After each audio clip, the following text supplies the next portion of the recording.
Hey mates, it's your boy, biggest, baddest pixels in the game, back at it again with another video. Today we're going to be discussing the Asian question.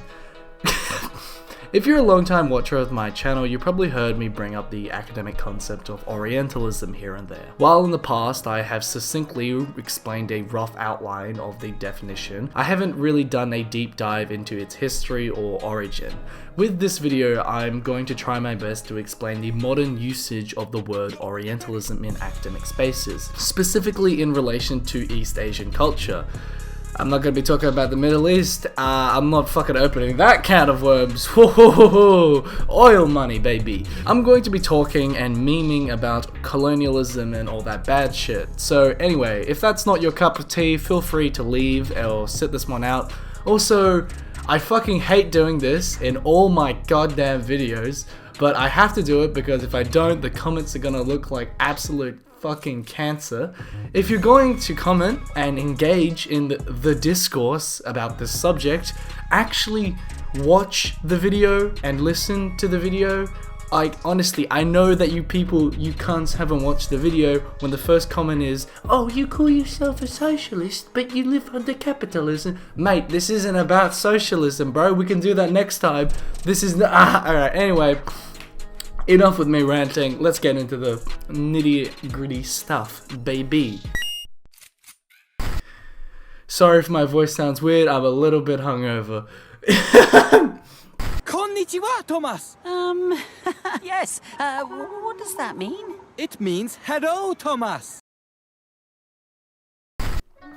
So where to begin with Orientalism? Popularized by theorist Edward W. Said. I know his real name is Said, and that's how it's pronounced, but I'm going to call him Said because it's easier. Popularized by theorist Edward Said in his seminal book of the same name, Orientalism has become one of the founding principles of post-colonial and critical race theory.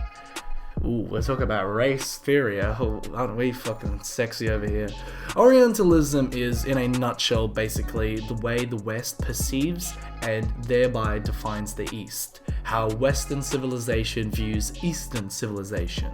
To first fully understand what Orientalism is, we need to understand what the Orient is, we need to understand what Orientalism is not, we also need to do a little bit of history here and there. Nowadays, the term the Orient and Oriental mostly invokes images of China, Korea, Japan, Vietnam, Mongolia, and Southeast Asia. However, when the term the Orient was first established, the Orient was largely a cultural term that included large parts of Asia all the way to Serbia and the Middle East. Now, Orientalism is not simply mocking East Asian cultures. It's not just doing that yellow face, you know what I'm saying? Oh god, so cringe. It's not just weeaboos and Koreaboos, alright. Although there can be a huge association with Orientalism and the mockery of East Asian culture. Orientalism is the nebulous Asianness, basically. In the words of the big man himself, Orientalism is not a mere political subject matter or field that is reflected passively by culture, scholarship, or institutions, nor is it a large and diffuse collection of texts about the Orient, nor is it representative and expressive of some nefarious Western imperialist plot to hold down the Oriental world. Speaking of lovely Western imperialism, let's do some history here. Back between the 17th and 18th century, when the white man was going around colonizing shit and just fucking up people's lives, they would go to places and subjugate people and take all their stuff. It's a little bit more complicated than that, but we're going to keep it simple for this one. So back in the 17th and 18th century, what the colonists would do when they were colonizing these different cultures, they would document their escapades. Back in the day, all the creepy old white blokes would refer to Asian people as dog-faced creatures who mostly suffered from jaundice, which is fucking hilarious, and holy shit, that was racist. Anyway, centuries roll on past, along comes David Said in the 1970s. He goes back and looks through all these documents and papers written by colonizers from the 17th and 18th century. He finds an alarming pattern.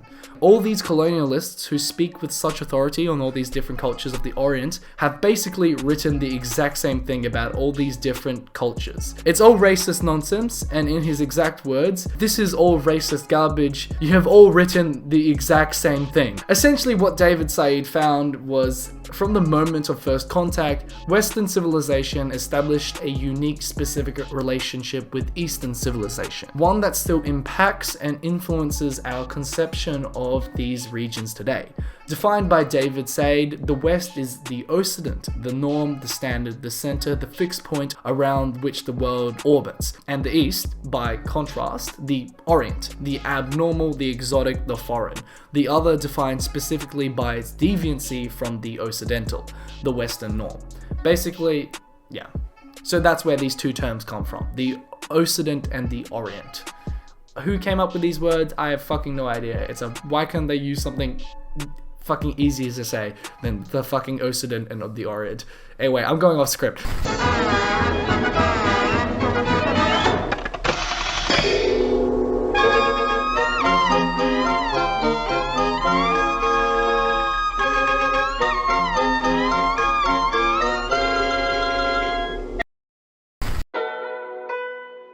From the ethnocentric, Eurocentric European perspective, the Orient was a place of romance, exotic beings, and remarkable experiences, a wild and crazy but somewhat lovely place. One example I love to harken back to is the perception of women. At the time, Western white women were very chaste, conservative, and celibate. Put in their place, only spoke when spoken to. The trad wife, basically. In juxtaposition, the Eastern femoid was very sexually liberated, promiscuous, and unchaste. Through the framework of Orientalism, academics have asserted everything white Western women were not was projected and fantasized onto Eastern women.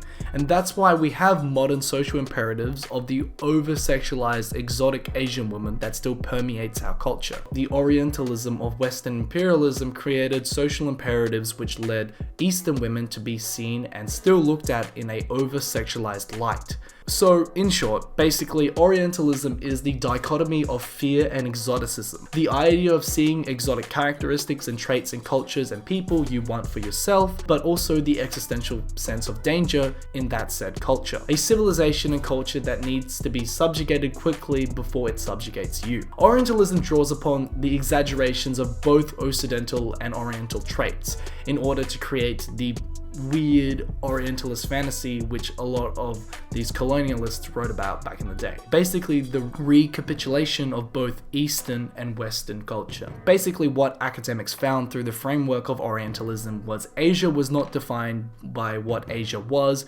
rather than what Asia was fantasized about. In Orientalism, Asia is not defined by what Asia was, rather than what people thought Asia was. Asia becomes the otherized fiction of everything the Western world was not, one that primarily serves to reinforce the West's own moral conception of itself, with its own form of superiority. Wait, Western superiority? Where have I heard that before? Neo-Nazis. Cringe. It is important to note Orientalism historically rose both as an attempt to honor Eastern cultures as well as redefine them to the West. Orientalism was not a deliberate act of malice. It's just that a lot of white dudes who colonized people were kind of racist and had a lot of weird beliefs about different people and cultures. Who would have thought? People who colonize places are racist? I'm fucking crazy. While Orientalism has had a long history of Western fascination with Asia, with long documented examples of Asia being a place of exotic lands and scenery, being dichotomously one part captivatingly romantic and the other part terrifyingly barbaric, the most important aspect of Orientalism to note is what I touched upon before, how it defined Asian men and women against the Western norm of gender identity. Compared to the staunch European European male and chaste European female, Asian men and women were recast in the European imagination as a specific counterpoint to these expected gender norms. Asian women were hypersexualized, unstable creatures, whereas Asian men were soy boy beta cucks who would attack in massive hordes and absolutely fuck people up, but also soy boys. Yeah, this one always confused me. Bro, how can we be cucks but also be like crazy and fuck up your shit? I don't get it. These characteristics are still alive and kicking in the modern world. Basically, you know, look from our media industry to our porn industry. Yikes. In Orientalism, the Orient is not merely the other of the West, but an other that stands as a prize and a trophy to be dominated and conquered by Westerners. Importantly, when the West is the standard against which the Orient is defined as, the Orient cannot by definition be a point of empathy, as defined in its distance from the norm. Asia instead becomes a thing to be possessed and populated with people who are not quite normal, therefore not quite human. In short, when the Orient becomes the land of the other, the people of the Orient become the other too. Orientalism becomes essentially dehumanizing. A lot of anti-Asian stereotypes to this day reveal their tropes in overarching Orientalism, which still permeates the West conception of what is Eastern culture. Like I touched upon before, examples of this would be the concepts of never quite normal, never quite being able to truly assimilate into Western culture, never truly being the nebulous Western. Another example of this would be gender roles, hypersexualized rice whores, and the sad fucking cowardly effeminate rice cells. Even the model minority myth has its root in Orientalism. I feel like a lot of people misunderstand Orientalism as just being like cultural appropriation of Asian culture. It's not. It's a little bit more complex than that. If you take anything away from this video, it's that Orientalism is a highly respected academic concept that's been around for decades. David Said has exposed the degenerate way that the West can view Asia over half a century ago, and we still have a culture and society that hasn't learned a goddamn thing. Obviously, white man bad. Everyone say it with me. White man bad. Everyone knows I'm an anti-white Marxist or whatever the fuck people are calling me. The comments below. So, white man bad, kill all whites, Mayo side 2020. You know what? Maybe I too could be ninja. I want to be ninja. I want to be ninja. I want to chop chow down, take chow down to Chinatown. Obviously, if there's a Karen singing Orientalist garbage about how she wants to be ninja, she's a soulless sack of racist shit, or a creepy old white guy sexpat who treats Asians like sex objects and Asian men like punching bags, obviously condemn that Orientalist piece of bullshit garbage, right? But the big problem I see is that we don't hold other Asian people accountable. If you see a friend playing into this Orientalist bullshit, call it out. Don't let them do the fucking all the self-hating Asian jokes. It's cringe.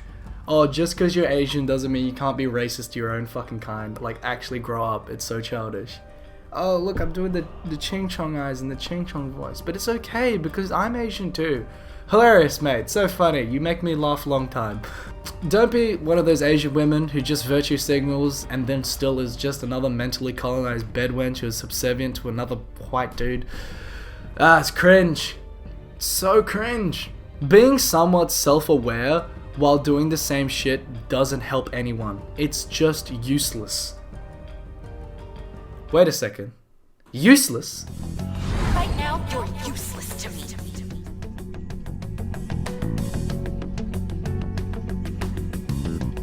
All you do is eat away at my life.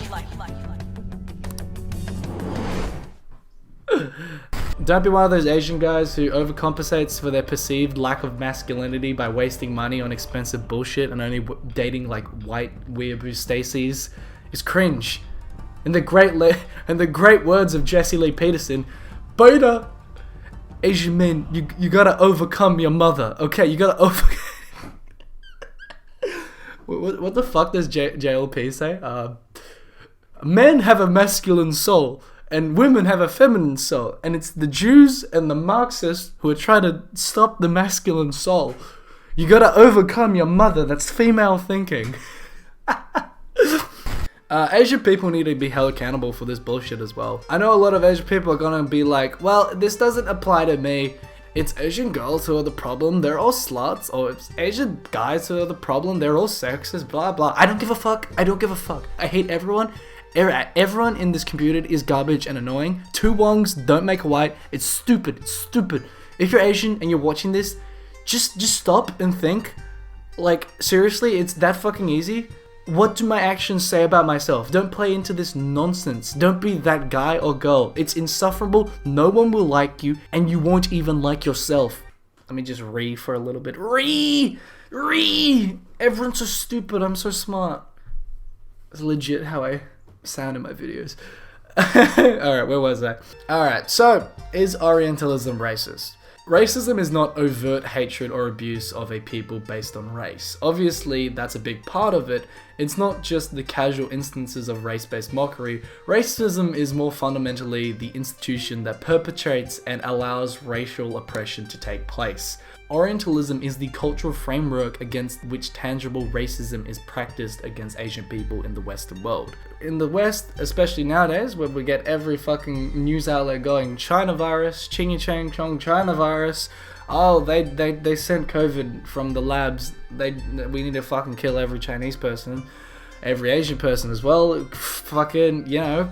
Orientalism could probably be viewed as a pretty bad thing. And for my last words, don't be racist. If you have an Asian fetish, please drink a bottle of bleach. Trust me, you will feel a lot better. Chingy Chang Chong in the chocolate factory, and go fuck yourself, you Chinaman hating cunts. Booyah!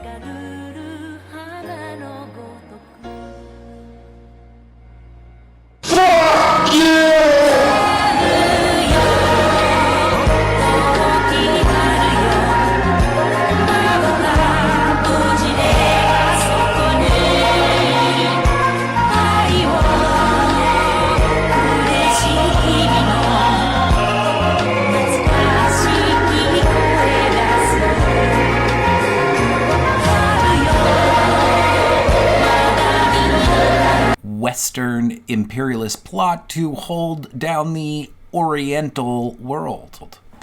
All right, there you go. 3 takes. If you need more, you know what? I'm fine. I can do more for you. If that sucks, if you're like, Vadim, well, are you on drugs? Are you on crack right now? The answer is no, but I will do it again if you insist I sound like I'm on crack. All right, later. この番組はご覧のスポンサーの提供でお送りしました。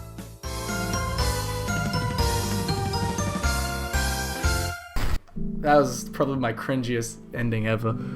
Alrighty. Hey boys, welcome to the end of the video.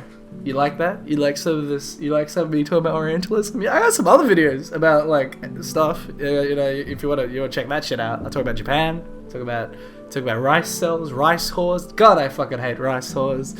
Hit that bell, fucking subscribe, leave a comment below, become a member. That's a thing I can do now, even though I've been like verified for some reason, so you can become a member. Like, comment, and subscribe. It's cringe, I know, I hate doing this, but I need the fucking engagement. Join my Discord if you want to debate on something. Follow me on Twitch at Pixel Hipster. Follow me on Twitter at Pixel Hipster, and follow me on Instagram at Pixel Hipster. Alright, I just want to thank my Patreons. These people give me money, and if, you know what? If you want to give me money, it's just $2 a month. Just come over, just give me a few bucks. It's literally like a coffee. It's less than a coffee. I need the money. I really, you know what I use that money for? I use it for Netflix. I need that money for Netflix. Alright, I'm a fuckboy. I need to Netflix and chill. Oh god, I'm so bad at doing these fucking outros. Like the video, subscribe. Bye. I love you. See you next time.